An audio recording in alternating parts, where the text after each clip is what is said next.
रब से दुआ की सीरियल के अगले एपिसोड में आप देखेंगे कि मन्नत का प्रेशर कुकर ब्लास्ट वाला प्लान आखिरकार नाकाम हो जाता है और इबादत की जान बच जाती है।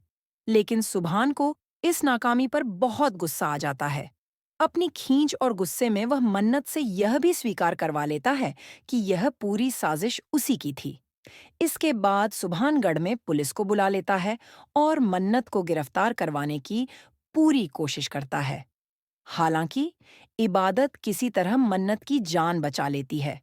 वह पुलिस इंस्पेक्टर के सामने जाती है और कहती है, हमारे घर में थोड़ी बहुत लड़ाई हो गई थी, लेकिन मैं आपसे दिल से माफी मांगती हूँ। आप जा सकते हैं। पुलिस इंस्पेक्टर थोड़ा नाराज होकर उसे जवाब देते हैं, आपने बिना किसी वजह हमारे समय को बर्बाद किया है। यह कहकर वह वहां से चले जाते हैं। इबादत मन्नत के पास जाती है और गुस्से में कहती है, तुमने मेरी जान पर हमला किया था, लेकिन फिर भी मैंने तुम्हारी जान बचाई।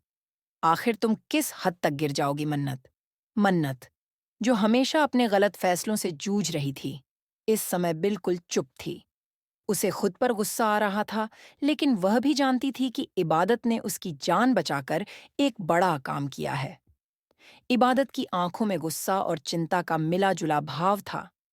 वह मन्नत को समझाने की कोशिश करती है कि तुम जितना चाहो मेरे साथ बुरा कर लो, लेकिन मेरी मदद हमेशा तुम्हारे साथ रहेगी, चाहे तुम इसे समझो या नहीं। यह संवाद दोनों के बीच एक नयापन ला देता है। एक ओर जहां मन्नत अपनी साजिश में पूरी तरह फंस चुकी थी, वहीं इबादत ने अपनी दयालुता और साहस का परिचय दिया। लेकिन सवाल यह था कि मन्नत की यह अंधी प्रतिस्पर्धा कब तक चलती और क्या वह अपने गलत रास्ते से वापस लौट पाएगी? फिलहाल एक चुप्पी थी, जो इबादत और मन्नत के बीच एक नई शुरुआत की तरह महसूस हो रही थी।